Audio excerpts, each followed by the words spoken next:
Hi guys, welcome to a Museum Minute on location with the Kamloops Museum and Archives here at Riverside Park. Now before I begin today, I would like to just take a moment to acknowledge that we are on the traditional and unceded territory of the Secwepemc First Nation. Now, you can see behind me the Thompson River. Today I want to talk to you a little bit about steamships and stern-wheelers here in Kamloops. Of course, steamships have a long history here in Kamloops. The first one, the SS Martin, was actually built by the Hudson's Bay Company, but when they launched it here in Kamloops, there wasn't actually enough population to support passenger service, and so the SS Martin had to head down to the Lower Mainland. Now, the next steamship of note here in Kamloops was actually built by the CPR. So once the railway starts to come through, they built this steamship in 44 days, so a record. And it served for many years as a bunkhouse and restaurant for workers here while they were building the railway.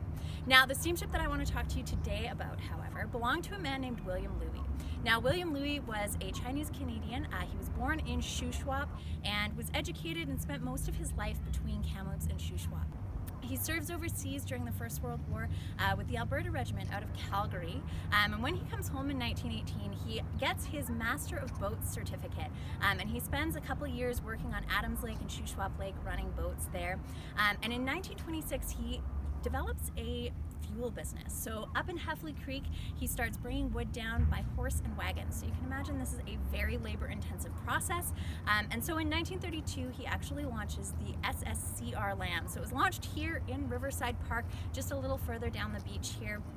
And this ship works for many years for William Louie, of course hauling wood for his fuel business, but also passenger ship and as well cargo services between Kamloops and Shuswap Lake. Now, William Louie is an important and interesting figure in Kamloops history because he was very involved in the community, particularly after his retirement. So he actually served as a school board trustee for SD 24 for many years.